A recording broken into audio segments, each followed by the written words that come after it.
porque eu já não sentia desejo, não sentia atração, não sentia nada por ele. Só sentia repulsa, né? Então, ele finalizava, eu ia pro chuveiro e me sentia a pior das mulheres. Me sentia suja, e olha que nós éramos casados. Mas meu corpo era como se ele tivesse sido violado, porque sempre era contra a minha vontade. E quando eu dizia não, ele fazia uma guerra. Uma guerra. Aí que ele me humilhava mesmo, dizendo que eu não prestava, de que ele era cobiçado por muitas mulheres na rua, mulheres muito mais bonitas, muito mais atraentes do que eu, né? E que eu tinha a sorte de ter ele e eu ainda renegava. Então ele,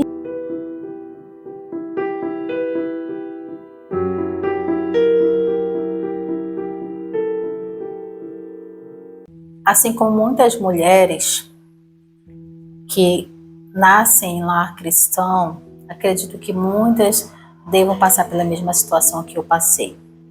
Hoje eu vou feliz com a minha família, né? Consegui reconstruir família, mas foi muito difícil. Quando eu entrei a idade de 19 anos, é uma idade que na minha religião as moças já estão se preparando para casar, né? E hoje eu vejo que eu não aconselharia nenhuma moça a casar com uma idade tão precoce como no caso a minha. Então, com 19 anos eu conheci um rapaz da igreja, né? Nós já nos conhecíamos antes dele ir para a missão. Na minha religião, os rapazes eles servem missão com uma certa idade. Vão lá, servir o Senhor, pregou o evangelho, né? Então, quando eles retornam, eles já vêm preparados para constituir família. Muitos deixam namoradas e outros arrumam depois que finalizam essa missão. Eu conheci ele antes dele ir para a missão, né? Nós tivemos um relacionamento e quando ele retornou, meus pais ficaram logo muito apreensivos porque ele era muito persuasivo. Então ele entrava na cabeça das pessoas muito facilmente.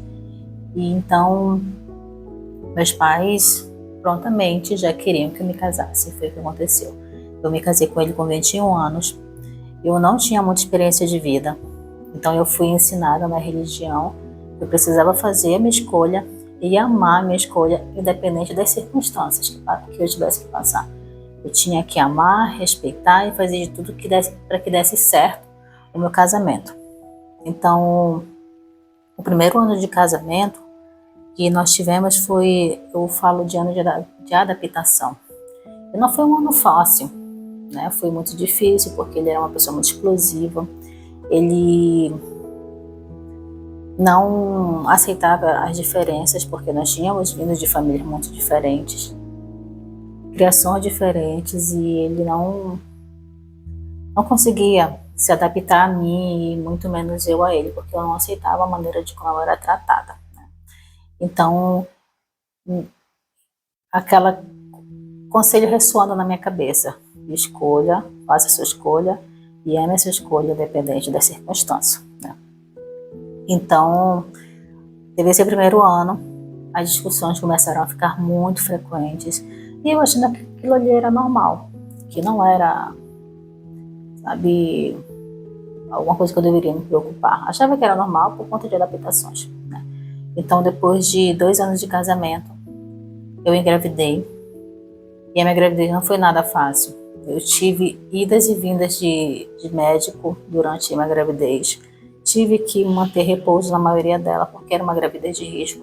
A minha estatura sempre foi bem magra, então e a bebezinha era muito grande, então eu tive muitas complicações com ela, né? E o meu útero, eu tenho 2 úteros, então era uma gravidez duplamente arriscada, né? Então foi bem complicado. E ele nunca me apoiou em relação a cuidados, né? Por ele ter um temperamento muito explosivo, então acabava que eu sofria mais calada do que pedindo ajuda para ele, porque isso nem adiantava pedir. Então, como ele gostava muito de entrar na mente das pessoas para conseguir tudo que ele queria, não importava o que fosse, as pessoas sempre faziam de tudo por ele. E quem falasse ao contrário, no caso eu, era uma pessoa ruim, né? Ah, coitadinho, ele faz tudo por ti, ele é um excelente marido, ele é um missionário retornado, né? Faz tudo pela família, vai ser pai, né? Ele tá fazendo de tudo, as coisas estão difíceis, você precisa ser mais compreensiva. São coisas assim que eu ouvia muito no meu cotidiano. Então depois 2 anos depois que eu engravidei, né? Eu tive gravidez de risco, eu passava mais tempo lá na maternidade do que em casa. Coisas começaram a desandar. E eu acabei que, por conta da gravidez, eu tive que parar de trabalhar, porque não tinha como. Eu estava mais no trabalho, né, do que estando trabalhando, então eu tive que parar de trabalhar. Então, com a ajuda dos meus pais, com as despesas, eles conseguiram, né, me ajudar com as despesas alimentícias, comprar roupa para mim, porque eu não tinha dinheiro para comprar e ele não me dava. Nós não morávamos alugado, né? Meus pais têm uma casa e eles cederam a lateral da casa para que a gente construísse. Nós construímos uma casa lá, né, um pouco confortável, que tinha o nosso quarto, o quarto da bebê, e né, os outros cômodos. Então nós não pagávamos água, não pagava luz, não pagava IPTU, então era somente as nossas despesas alimentícias. E nem isso ele conseguia fazer. Né? Então tudo que ele colocava dentro de casa, o mínimo que fosse, ele jogava na minha cara. Então ele não fazia questão nenhuma de regularizar, sabe, as coisas, tipo, vamos dividir aqui a água, a luz. Ele era agia muito por comodidade. E as pessoas caíam nisso, meus pais confiavam nele. Meu pai, como sempre trabalhou muito e vive bem confortável, para ele não fazia diferença a gente pagar ou não pagar. Então, para ele, era muito cômodo, né? Então, depois que a bebezinha nasceu, ela precisou muito de comidas específicas, porque eu já não conseguia quase amamentar. E isso não estava nos planos dele. Então, o dinheiro que ele dava para alimentação, o que eu fazia? Eu comprava as frutinhas, eu comprava, né, a alimentação da bebê. Quase não dava nada para mim. Então, chegou um tempo que eu peguei e chamei ele, né, porque a bebezinha estava crescendo, a introdução dela alimentar estava mais forte, ela precisava ficar mais forte. Né? Ele simplesmente disse para mim: corta o dinheiro das frutas, das verduras e compra outro tipo de comida, porque eu não vou tirar dinheiro do meu bolso para ficar satisfazendo as tuas vontades, como se a alimentação da bebê fosse uma coisa muito luxuosa, era o essencial dela. Então, o que acabou acontecendo? Eu parei de comprar comida para mim, para sobrar dinheiro para comprar a alimentação da bebê. Então, como nós morávamos no mesmo terreno dos meus pais, eu todo dia, né, ia lá na casa deles, pegava um ovo, um pouquinho de farinha, e era isso que eu comia, ao longo de muito tempo. Então, assim, ele nem ligava.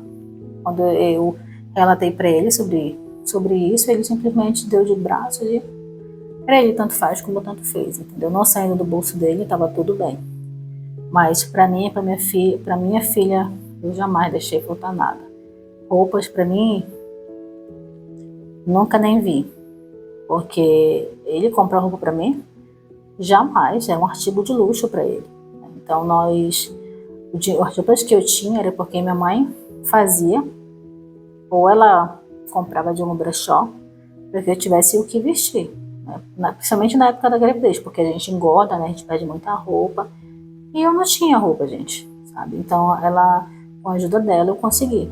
Mas assim, mesmo com tudo que estava acontecendo, eu fazia de tudo para que meus pais não soubessem de nada. Então na cabeça deles, meu casamento estava às mil maravilhas. Ele era o esposo perfeito, a escolha perfeita, e eu estava amando aquela escolha. Então eu fazia de tudo para que eles tivessem essa visão. E o que foi um erro muito grande, e no final eles se entristeceram porque eu não expus, né, tudo que eu estava passando para eles. Então, quando eu fui por volta, quando minha filha tinha um aninho e meio, eu decidi retomar os meus estudos. Eu sempre gostei muito de estudar. Na época eu fazia pedagogia, né, eu queria muito ser professora. Então com a ajuda dos meus pais, eu consegui retomar os estudos. E eu lembro de uma vez que eu precisava escolher entre tirar xerox da minha apostila ou voltar para casa, né, pagar passagem. E era o valor certinho. Eu precisava tirar as cópias daquela apostila, eu necessitava. E eu pedia dele, nunca tinha. Então aquele dia foi muito humilhante para mim, de eu ter que decidir se eu ia tirar as xerox ou se eu voltaria para casa. Né? Acabei que, com a ajuda dos meus pais, né, eu consegui o dinheiro, né, para que eu pudesse sempre estar tirando as xerox, comprando algum tipo de material, para que eu continuasse a estudar. Né? Então foi quando a minha mãe deu a ideia de eu vender docinhos, para que eu pudesse custear as minhas despesas escolares, né? Então, nós já tínhamos feito muita coisa para que eu não desistisse.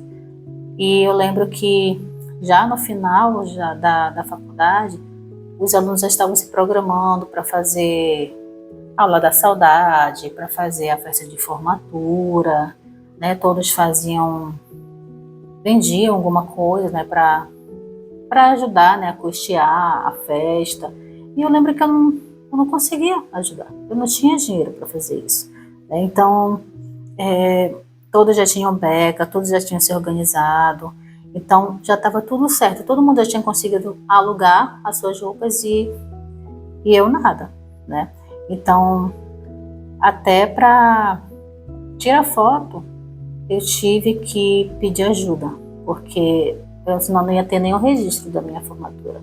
Né? E ele nunca me ajudava a fazer nada. Né? Mas graças ao bom Deus, a meus pais, eu consegui, né, me formar e ter uma profissão. Né? Nesse período eu lembro que como eu conseguia vender os docinhos, eu ajudei ele a custear a graduação dele.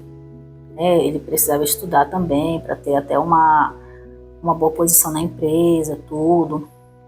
E ele teve de tudo. Ele teve fotógrafo, teve beca, teve uma formatura, né, nas alturas, mas eu não tive a mesma oportunidade. Ele não me ajudou, né, a ter as mesmas coisas, né, que era importante para quem está estudando, né, para quem está se formando, porque tem uma lembrança.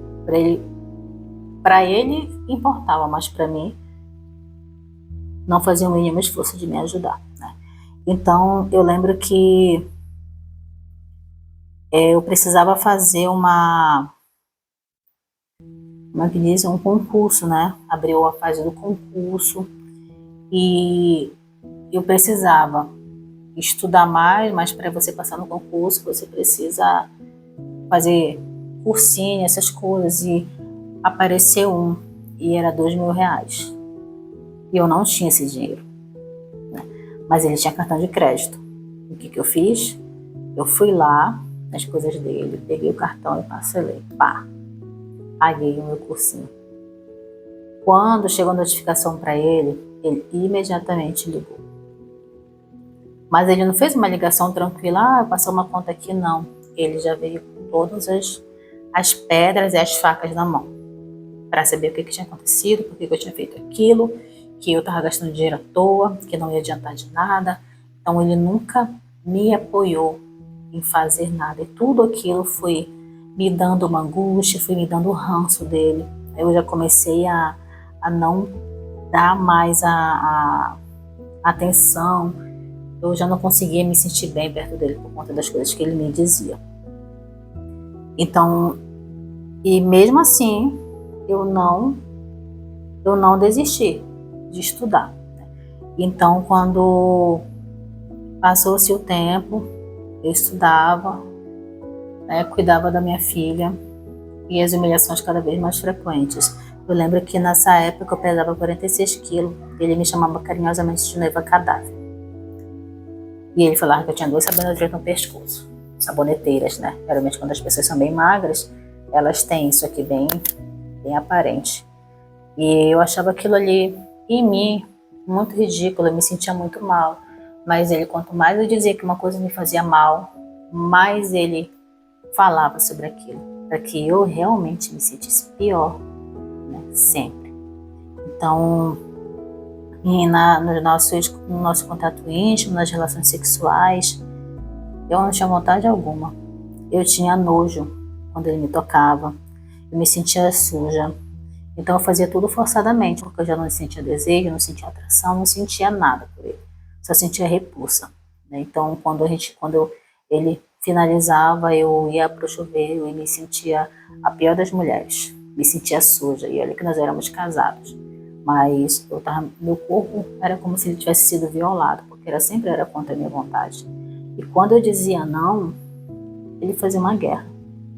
Uma guerra. Aí que ele me humilhava mesmo, dizendo que eu não prestava, de que ele era cobiçado por muitas mulheres na rua, mulheres muito mais bonitas, muito mais atraentes do que eu, né? E que eu tinha a sorte de ter ele, e eu ainda renegava. Então ele aproveitava para ele me jogar todos os tipos de humilhações. Era assim que era. E eu engolia o choro e continuava no relacionamento, porque ecoava aquilo na minha mente. Faça sua escolha e ame a sua escolha, independente de qualquer coisa. E aquilo ali ressoava na minha mente todas as vezes. Aí eu ia lá e dava mais uma oportunidade, né? Então as coisas que ele fazia, me fazia passar, as coisas que ele me falava só me fazia sentir mais desprezo por ele. Isso só foi aumentando e eu não conseguia contar nada para ninguém. Eu nunca fui uma pessoa de muitos amigos, né? Então, e mesmo meus pais, eu não conseguia falar, porque eu nasci na igreja e eu sabia que a minha mãe, ela não era 100% feliz no casamento. E ela continuava. Então, eu achava assim, se minha mãe consegue, eu também consigo. Então, eu não quero, né, me separar, ter olha ali a separada, olha ali a divorciada com um filho. Eu não queria essa visão para mim, né? Então eu continuava, engolia tudo que estava acontecendo e seguia em frente. E assim os anos foram se passando. Então, uma vez quando eu percebi que eu estava já no meu limite, eu já estava tendo crise de ansiedade, eu já estava desenvolvendo transtornos. De fúria, de ansiedade, de medo. Então toda vez que estava chegando o horário dele chegar em casa, eu começava a ter crise de ansiedade. Eu não conseguia parar de chorar, eu ficava num terror psicológico, porque eu não suportava estar perto dele, né? Então eu lembro que eu tive que até tomar medicação para que eu conseguisse suportar as crises. E eu lembro de um caso específico que nós tivemos uma discussão bem acalorada, né, que ele esmurrava a parede e, né, me colocava contra a parede e esmurrava assim, próximo do meu rosto. Ele falou para mim, né, que ao próximo, que eu estava fazendo ele ser daquele jeito, que a culpa era minha. E eu lembro que depois dessa discussão, que ele esmurrou a parede, como ele era alto, eu era bem pequenininha, ele alto, forte, né? Ele ia acabar comigo. Se ele me desse um murro, eu ficava ali mesmo. E eu fiquei tão nervosa, com tanto medo, que nesse dia eu tomei remédios a mais, para que aquilo ali tivesse um fim, né? Acabou que ele viu que eu passei mal, gritou pelos meus pais me levaram para o hospital para fazer lavagem, para que eu não perdesse a minha vida. Então, eu fiquei tão nervosa, fiquei com tanto medo, que ali era a única solução que eu tinha. Não pensei em ninguém, só pensava em parar com aquele sofrimento. Teve uma outra vez, né, que eu decidi procurar ajuda psicológica, né, procurar um especialista. Então, depois que eu consegui ajuda psicológica, eu lembro que eu fiz 12 sessões, porque eu consegui ter uma estabilizada, né, no meu emocional, para que eu tivesse condição de continuar estudando no concurso, né? E vocês lembram que eu passei, né, o cartão dele para pagar o curso que eu queria, né? No caso eu tive que pagar à vista, então era R$2.000 o período todo. Ele Foi uma briga tenebrosa em casa. Aí abriu a vaga para o concurso. E na época tinha 25 mil inscritos para as vagas. E as vagas eram muito poucas. Mas eu tinha a fé que eu iria conseguir. Então eu fui lá novamente, peguei o cartão dele e paguei. Quando chegou em casa, que ele viu a notificação, foi novamente aquela guerra. Mas eu estava mais estabilizada emocionalmente, né, para que eu conseguisse segurar a barra. Porque era o meu futuro, eu precisava fazer alguma coisa para que eu saísse daquela situação, não ficasse dependendo dele financeiramente. E ele simplesmente me colocou para baixo, colocando um parceria no concurso, que tinha muitas pessoas muito mais inteligentes que eu, né, que tinham poucas vagas, e que o dinheiro que eu usei, que eu gastei, ia fazer falta dentro de casa, que eu ia passar fome junto com a minha filha. Ele nunca falava a nossa filha, ele falava a tua filha vai passar fome junto com a tua filha, né? Porque ele comia no trabalho dele, ele não estava nem um pouco se importando se eu comia ou se a bebezinha comia. Ele comia todos os dias, né? Então, eu estava gastando dinheiro, era por minha conta. Aquilo ali iria prejudicar somente a mim, não a ele, né? Então, eu comecei a estudar. Parece que quanto mais ele falava, mais me dava força para me dedicar aos estudos, né? Então a mamãe me ajudou. Então ela ficava com a minha filha para que eu pudesse ir para o curso pela manhã, né? E de tarde, quando a minha filha dava, né, a sonequinha, eu estudava, né? E aí, sempre quando ele chegava, eu me colocava mais para baixo. Todas as vezes que ele me via estudando, parece assim que é agora que eu vou desestabilizar mais ela. Ele ia lá e me colocava mais para baixo. Eu lembro que nessa época, né, tinha 25 mil. Ele viu no edital que tinha 25 mil inscritos quando finalizou as inscrições. E ele olhou para mim assim: tá vendo? Tem tudo isso aí na tua frente. Tudo isso daí na tua frente. Tu acha que tu vai conseguir? Tem pessoas que estão estudando há muito mais tempo que tu, que são muito mais inteligentes que você. Tu acha que tu vai conseguir? Aquilo ali me tremeu de ódio por dentro. Eu tremia de ódio. Porque em vez de ele me apoiar, ele só me destruía, só me colocava para baixo, né? Então, não importava se eram 26 mil pessoas na minha frente, não importava. Chegou o dia do concurso, eu fui e dei o meu melhor. Quando saiu o edital, as pessoas que tinham sido aprovadas, estava lá o meu nome. E eu lembro que eu gritei a plenos pulmões: eu passei. Eu passei no concurso, né? Só que assim, quando você passa do concurso, você precisa ser chamada, aí já é uma outra situação. Mas eu tinha passado. Dependendo se tinha 26 mil inscritos ou não, eu tinha conseguido. Uma coisa que ele dizia que eu jamais iria conseguir, eu tinha conseguido. Então, e mais uma vez, né? Passou, foi sorte. Tudo isso, ele nunca aceitava as minhas vitórias, nunca aceitava. E mais uma vez ele começou a me colocar para baixo, né? Eu não ia conseguir ser chamada, e parece que quanto mais eu mostrava para ele que eu conseguia fazer as coisas por mim mesma, mais ele ficava agressivo, mais as falas dele era mais tóxica, mais ele se aprofundava mais na maldade dele, mais as coisas vinham à tona. Então era muito difícil, né?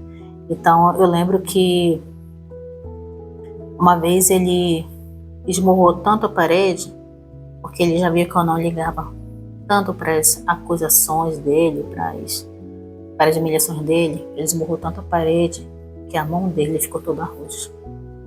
E foi quando eu falei: eu preciso sair desse relacionamento. Preciso ter forças para sair, porque a próxima coisa que vai ficar roxa não vai ser a mão dele, vai ser eu, né? E se ele me desse o murro, já era para mim. Ele ia acabar comigo, né?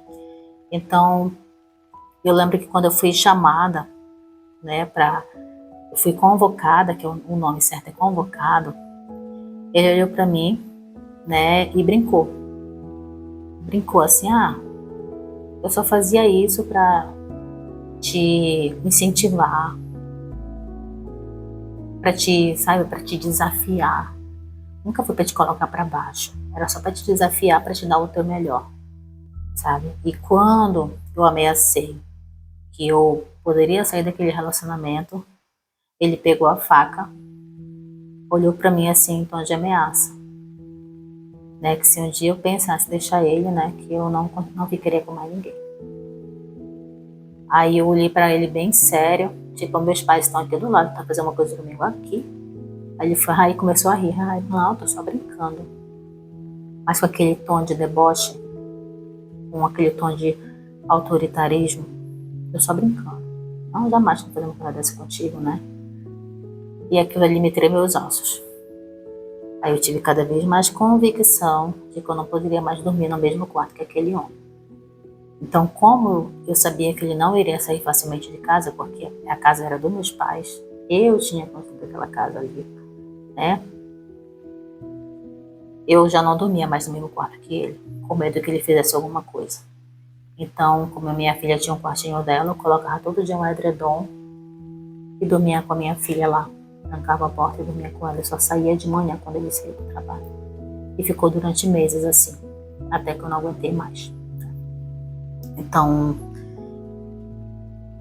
foi quando teve mais uma briga, porque eu já não queria mais ter relações sexuais com ele.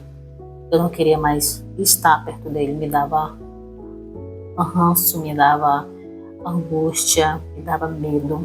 Já não dormia mais com ele. Ele pirou. Ele pirou.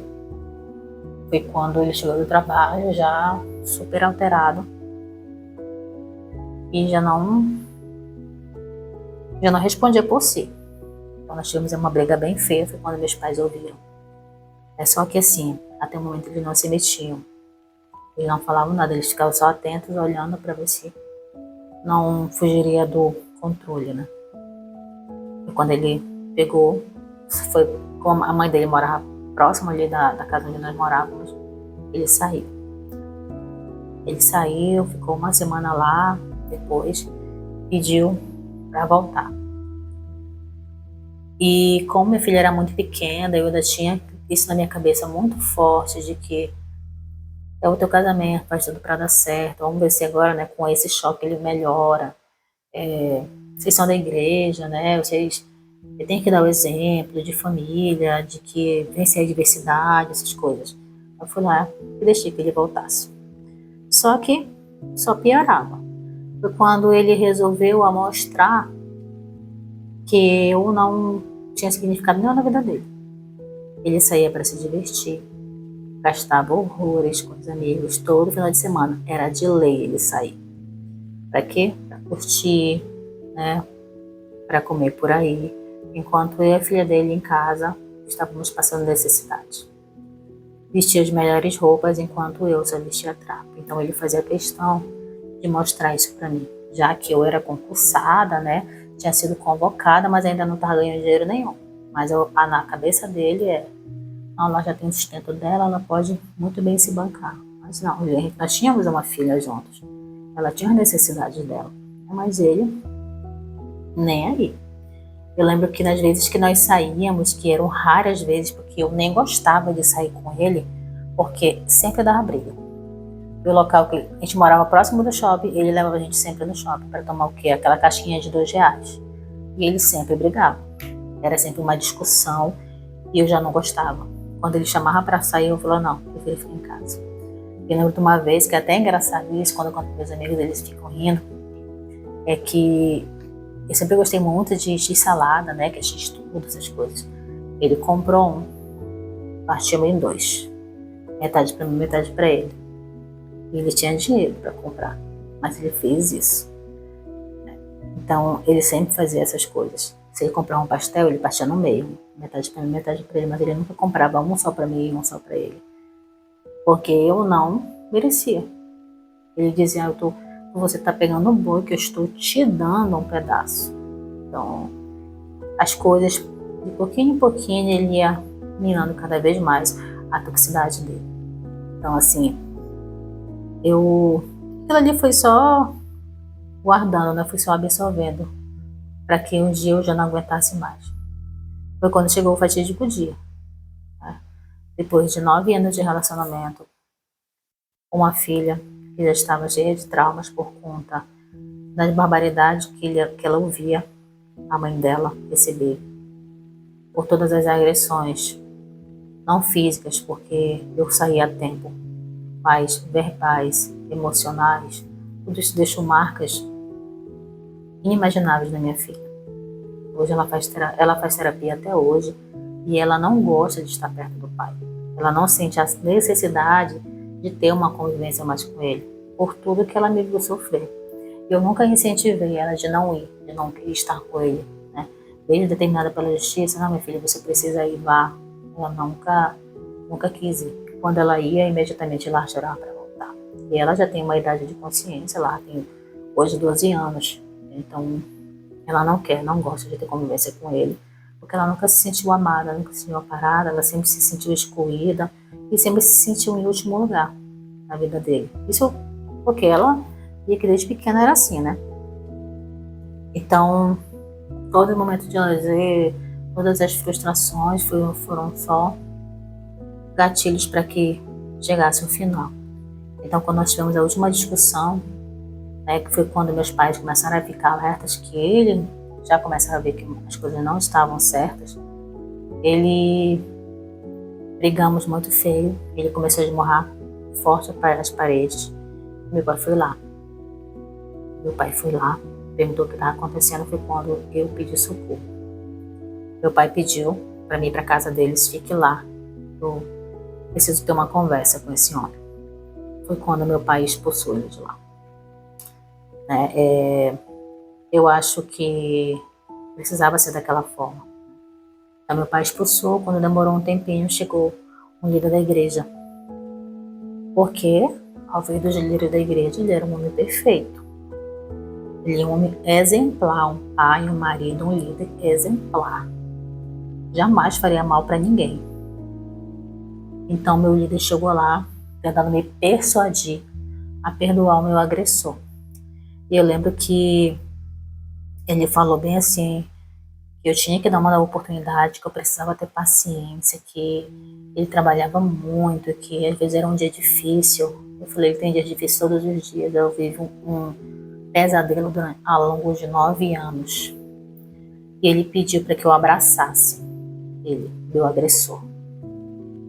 E eu não consegui abraçar. Não consegui.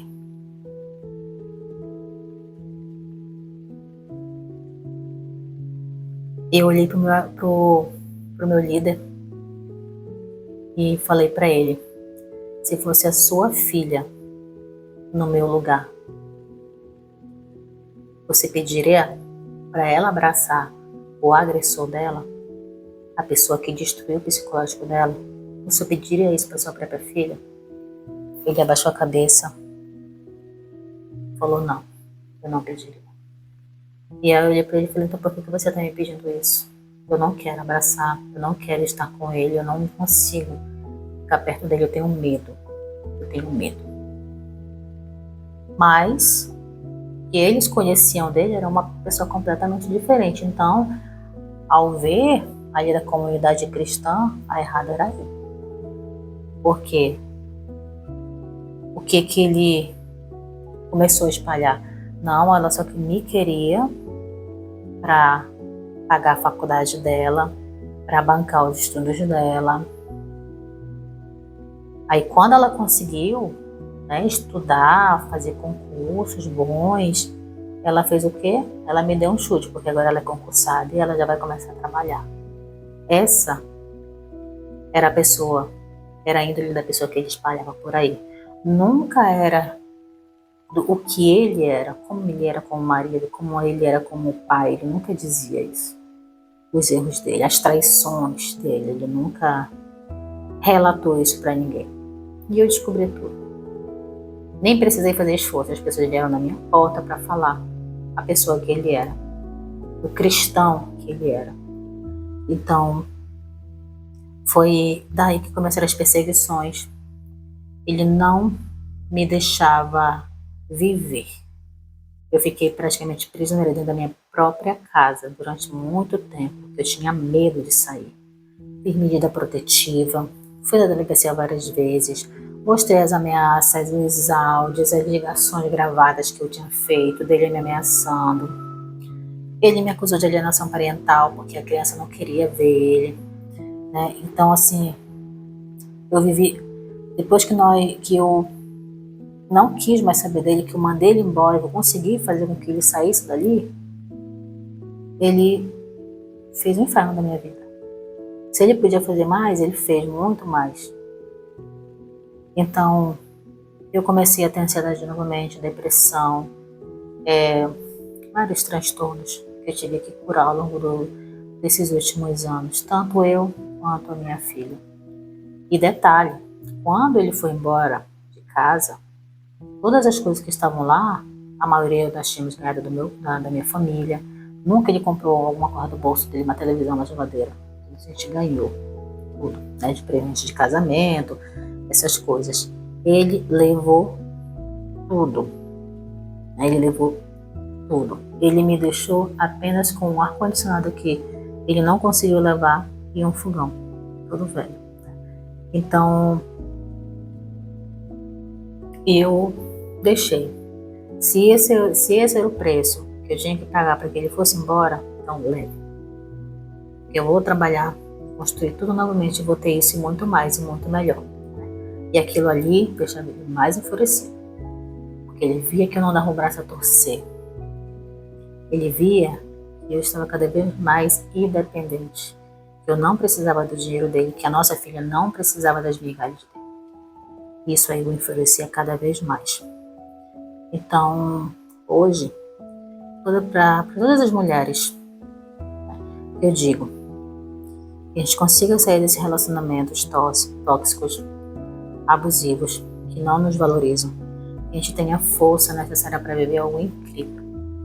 Porque nós somos merecedoras de viver o extraordinário, de viver coisas inimagináveis, que nos façam felizes, que nos façam bem, né? Hoje, né, depois de quase 3 anos que eu me divorciei, que eu consegui me livrar, que eu consegui me curar, consegui encontrar alguém que está somando na minha vida, que me apoia, que me valoriza, que consegue investir em mim, que ama a minha filha, que investe nos estudos dela também, que veio para somar e não apenas para desvalorizar e acabar, né, com o meu psicológico.